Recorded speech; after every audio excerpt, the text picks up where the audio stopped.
Oi, pessoal, das minhas turmas de ilicitude e culpabilidade.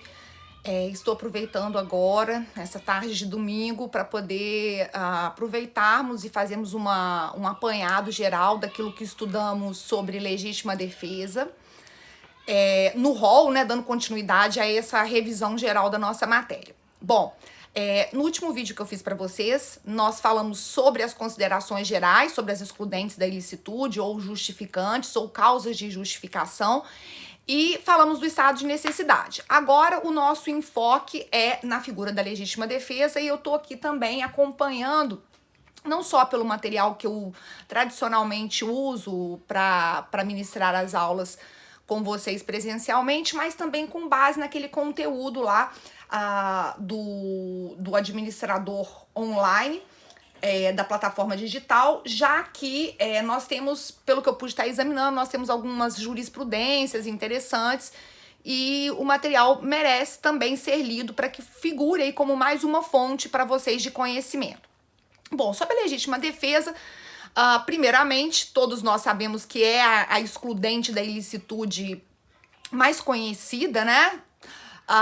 E sobre ela, nós temos uma previsão no artigo 23 do Código Penal, no rol das excludentes, e depois adiante no artigo 25. O artigo 25 vai esmiuçar quais são os requisitos para a legítima defesa, os requisitos objetivos e o requisito subjetivo, que, como eu já antecipei, já falei para vocês em reiteradas oportunidades, o requisito subjetivo é o sujeito saber que está agindo em legítima defesa, né?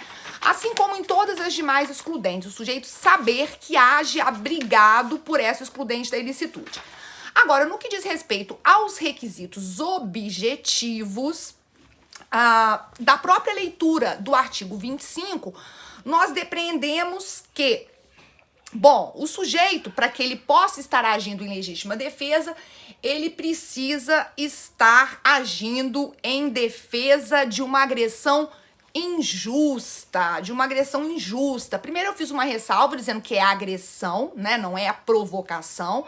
É uma agressão não autorizada pelo ordenamento jurídico, mas que não necessariamente deve configurar um crime, né?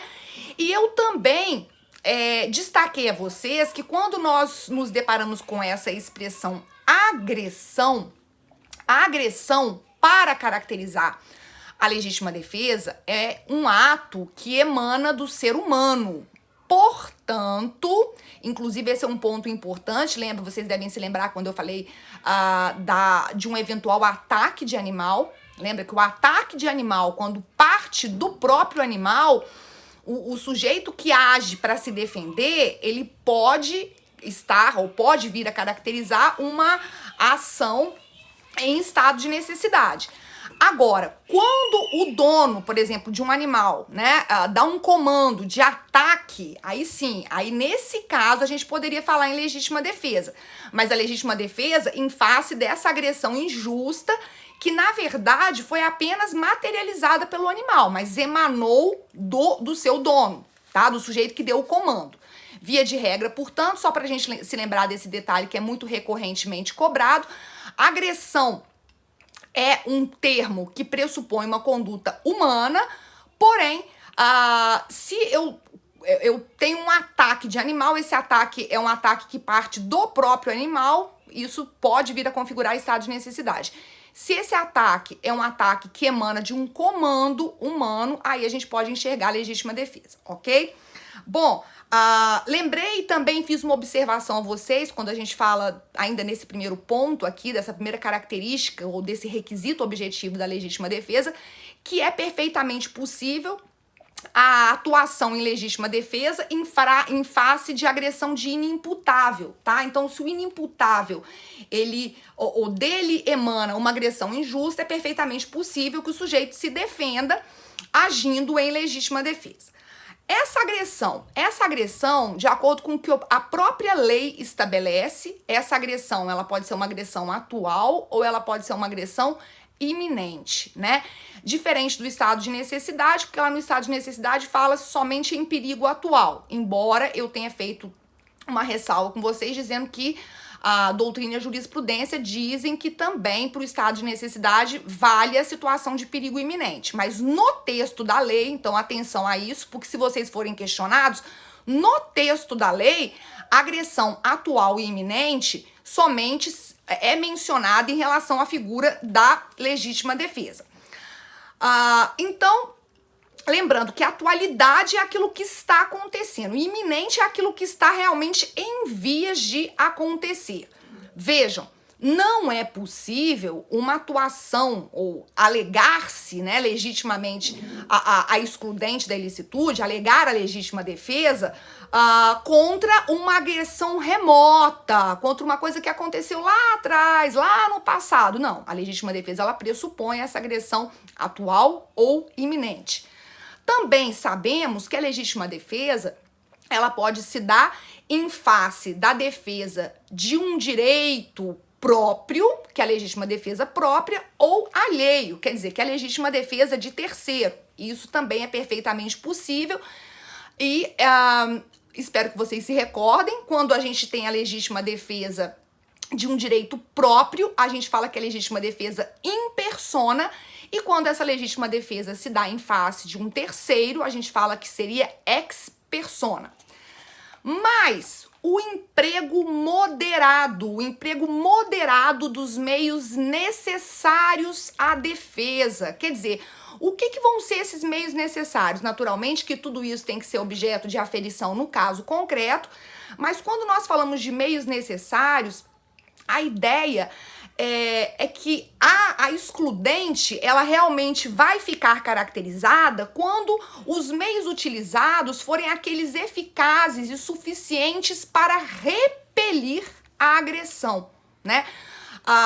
De modo que nós sabemos que, além disso, dos meios necessários, exige-se que o emprego desses meios se dê de maneira moderada. A moderação é um outro requisito aqui que deve ser observado na legítima defesa. Quer dizer, o sujeito, quando se defende, ele deve se aproximar, tanto quanto isso seja possível, naturalmente, daquilo que é o estritamente necessário para estancar, para cessar aquela agressão contra ele perpetrada.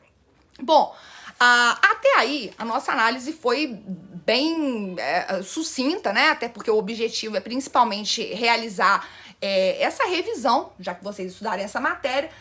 Só que eu, com base aqui, ou procurando dar uma lida no material que está disponível para vocês, nós vimos algumas outras questões importantes. Eu gostaria que vocês se atentassem, principalmente aos julgados, porque nós temos aqui foram colacionados uma série de julgados bastante interessantes, recorrentes. Aqui temos julgados dos tribunais de justiça dos estados, que mostram situações concretas em que houve ou não a caracterização da legítima defesa. Isso é importante porque isso enriquece realmente até a nossa ideia, né, visual do que seria essa excludente, do que configuraria ou não essa excludente.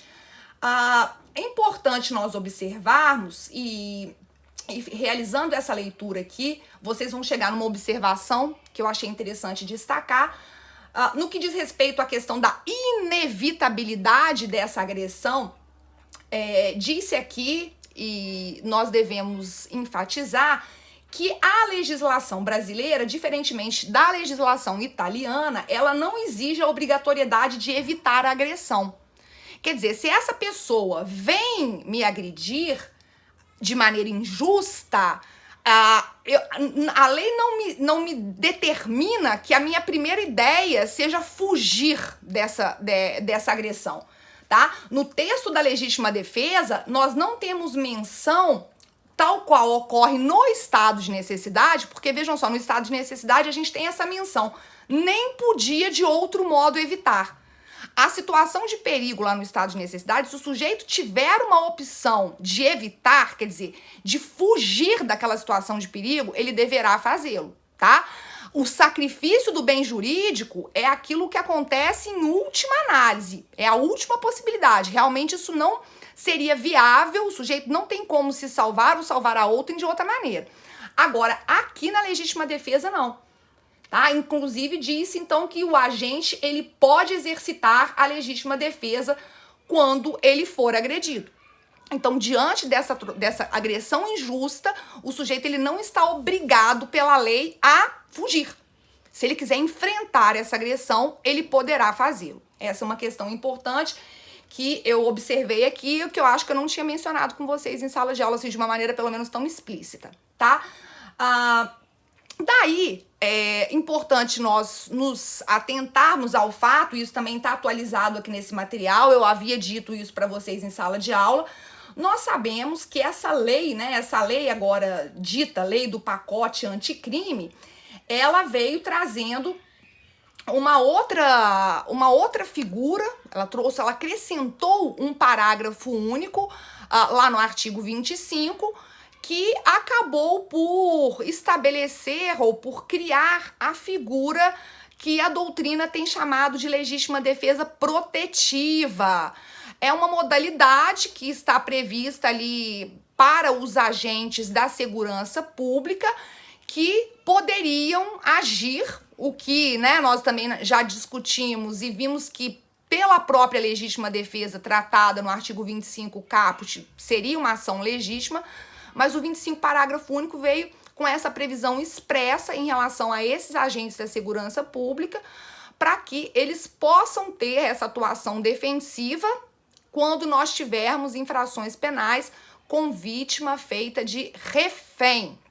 Novidade trazida pela lei, é importante que nós saibamos, e saibamos também que isso se chama, ou isso tem sido chamado de legítima defesa protetiva. Quando nós estudamos, por uma questão de opção didática, eu optei por falar do excesso ao final, depois de nós termos estudado todas as excludentes da ilicitude previstas no Código. Porém, como aqui também no material de vocês está se falando de excesso de uma vez, e já que a gente fala muito dessa questão do emprego moderado, das forças, dos instrumentos, dos mecanismos necessários para repelir a agressão, eu vou aproveitar aqui também para fazer essa remissão à figura do excesso, né? Valendo lembrar que, olha, logicamente, e isso também está explícito, né? Que é muito difícil, no caso concreto, o sujeito vivendo aquela situação de tensão, de medo, ele conseguir mensurar até que ponto ele pode e não pode agir, né? Existe uma questão que tem que ser realmente analisada casuisticamente, naquele caso, naquela situação concreta. Agora, se o sujeito verifica que aquela agressão contra ele perpetrada, aquela agressão, ele conseguiu se defender e cessou a agressão injusta, e ele continua dolosamente, nós temos o chamado excesso doloso, e o sujeito vai responder pela infração penal porventura cometida.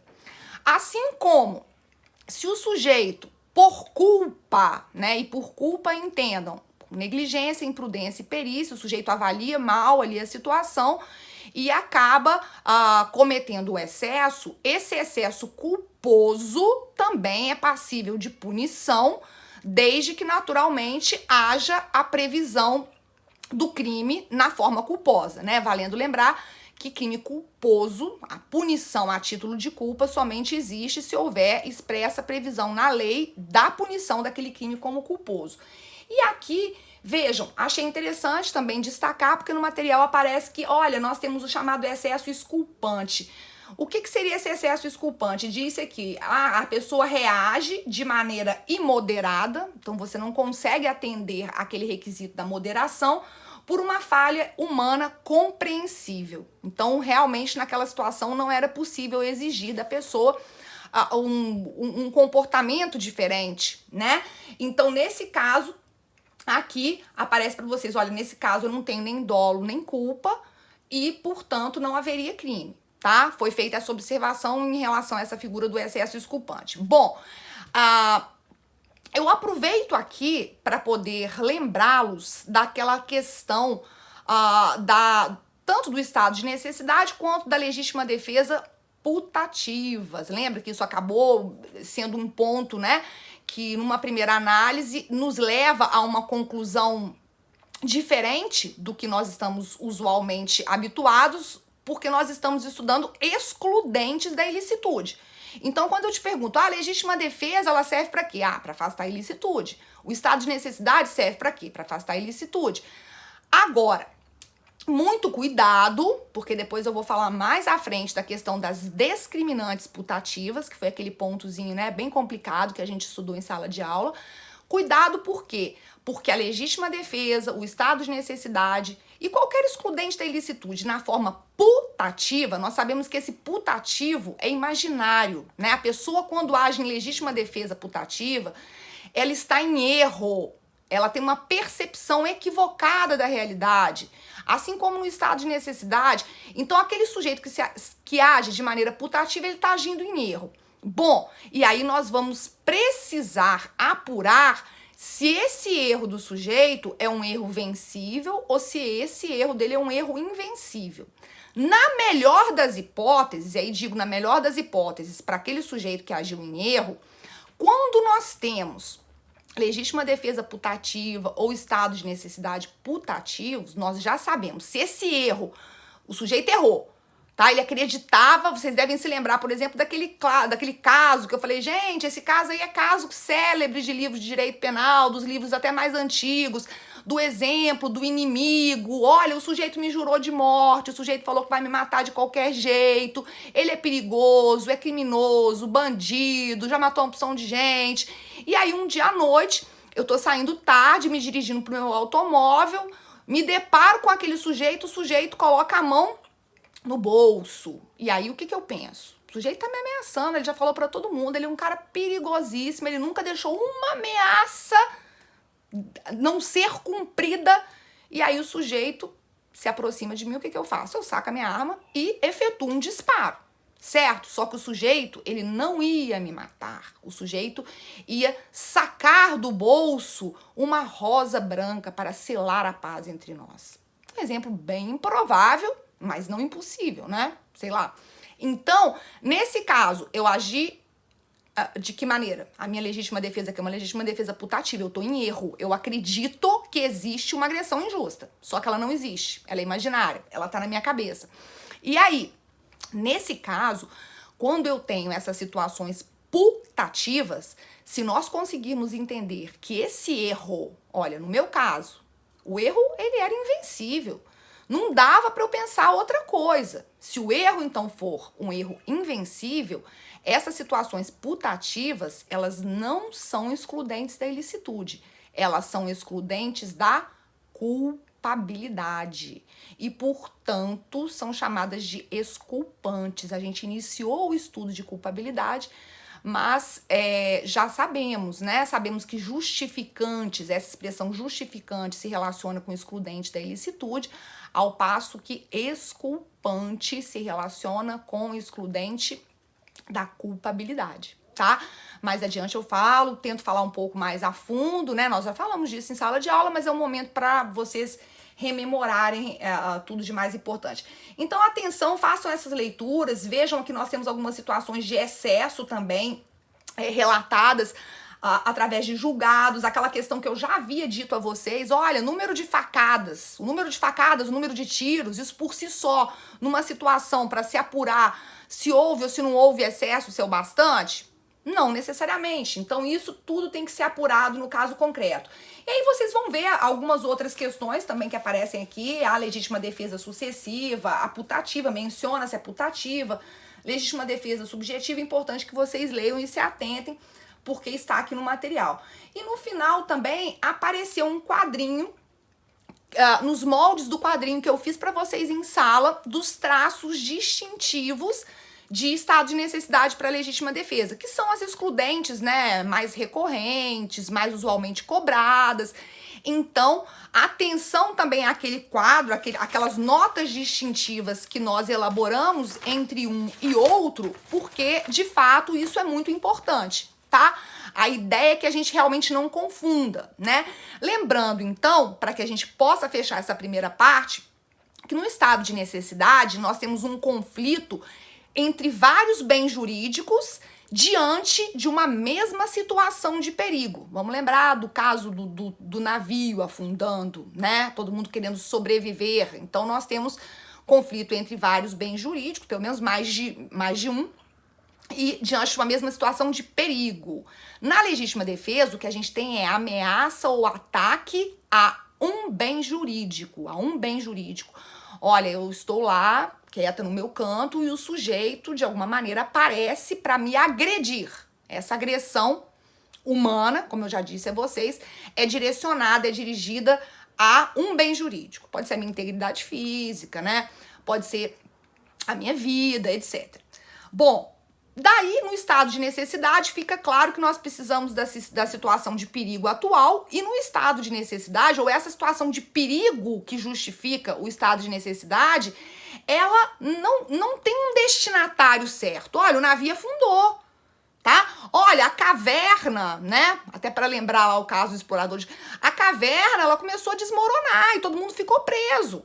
Caso da Boate Kiss, houve um incêndio. Aquele incêndio ele não teve um destinatário certo, desabamento, desmoronamento, o navio afundando. Então, essa situação de perigo ela aconteceu e ela não tem um destinatário certo. Agora, na legítima defesa é diferente, porque como eu tenho a agressão humana, atual, iminente, injusta, ela é dirigida a alguém.